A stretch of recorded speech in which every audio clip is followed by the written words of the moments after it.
right, guys, let's get a chat going on here. I want responses on this. I want to know your 3 biggest fights that you could put on in the balance of 2020. And don't be a dick about this. Like, I'm talking realistic fights. Don't tell me like Beyonce versus Rihanna. Okay, I mean, real fight, like fights that we can actually get a little steam behind and as a community get. So I'm going to tell you this. I happen to like the Conor versus Anderson fight.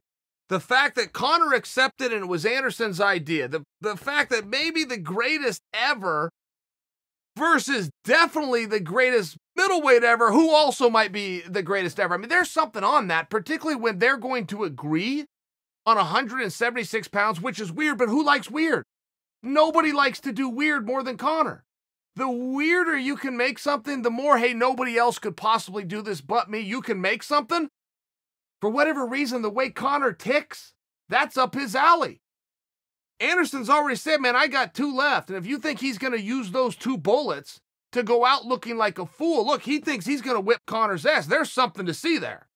There is something to see there. And you can argue that Anderson's a little bit older, but then you're going to have to concede that he's also going to be a little bit bigger. 176, while maybe being something that Conor's willing to do, still isn't ideal.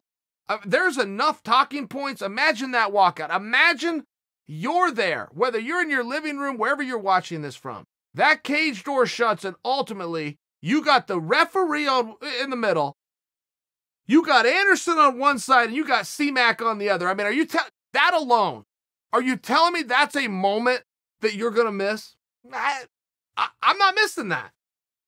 I really like George Masvidal versus Colby Covington. I personally believe the biggest fight you can make is a grudge match.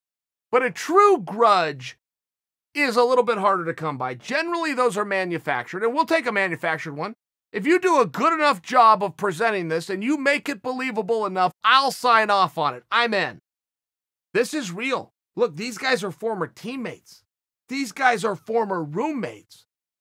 Colby ultimately has had to leave the top team because of problems he's having with a teammate. You got an interim champion who never lost the title versus the BMF champion who never lost the title. They happen to be the same way. Guys, why are we make-believing? These guys are going to fight. For sure, they're going to fight. The only question is when.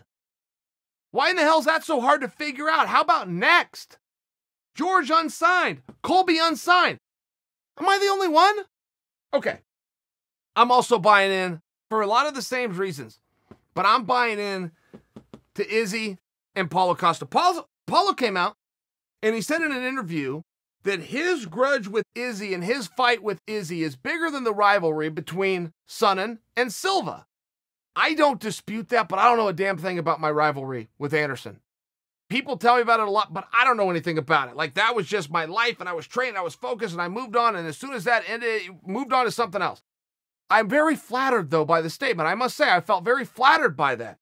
You got 2 of the great, for sure, the best current middleweights. That is an established fact. You got the champion of the world. The champion of the world will tell you, this guy's next. I think there's something there, and if we are operating in the realm of realisticness, I think we've got some incredible fights. Guys, the one thing that is holding up fights right now is guys being willing to do it. That is baffling to me. That one I also cannot relate to any level. I don't get it. I don't know a damn thing about it. You're either a competitor or you aren't. And if the answer is I'm not, okay, great. It's something I really wish you would have disclosed to us before we did this deal for you to compete. But I'd rather know now than later. And there will never be a day that you ever have to worry about the right guy showing up.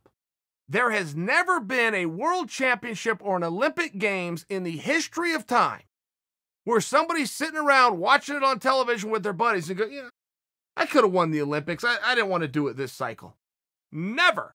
The right guy shows up. Now, he might have an easier path to the championship. Guys 2 through 10, 2 through 20, sometimes they're interchangeable. Sometimes they want to do the heavy lifting or they don't, or they got to have something dangling from them. It's why they're not the champion. There has never been an Olympic Games ever where the right team, the right athlete in the right sport on the date that's predetermined. No, I'm injured. No, I'm sick.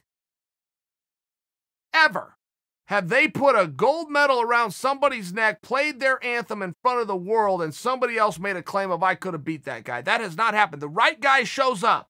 Those are the fights I'd like to see.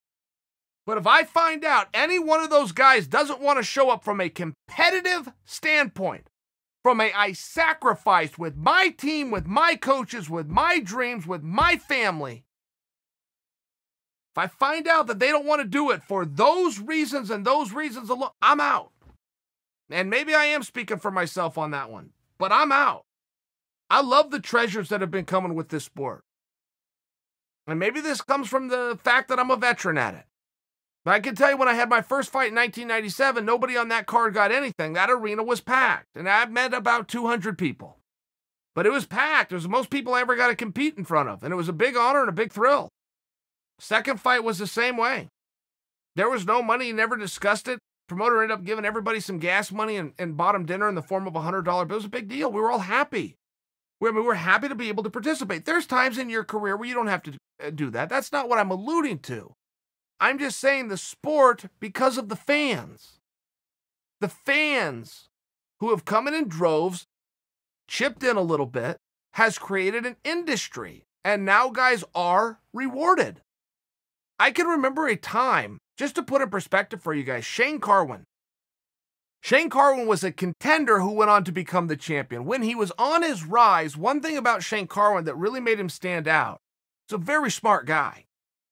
He had his degree, and I believe even had another degree, but he was working as an engineer. He's a very intelligent man. And you looked at him, he was all muscled up. I mean, in many ways, he looked like a cage fighter. But up here, he had other interests. That was something he did in these hours, but for 10 hours of the day, he was focused and contributing to society in a different way. And it was very compelling. But at that time, there was almost an embarrassment where they didn't want that part of the story told, because they did not want an interpretation that the top contender in the heavyweight division was having to have another job. The revenues just weren't there. It was a forming sport. It was coming as a business. It wasn't there yet, but let's leave that part of the story. Now, that's a great story. It's a very unique and unusual, almost a Stipe Fireman-esque type feel to it. But it got buried. Now, I only offer that for you because Shane Carwin's moment in the sun wasn't that long ago. Now, none of the top guys, forget about the contenders, forget about the champions like Shane Carwin, none of them would that even be part of the story. But that's relevant to the fact that the prize is going up. The prize was not there with the Hoist Gracies and the Marco Huazes and the Mark Colemans and the Dan Severns of the world. You've got bleeding edge versus cutting edge. That's just a reality. But do you question any of the names I just said? The right guy always shows up.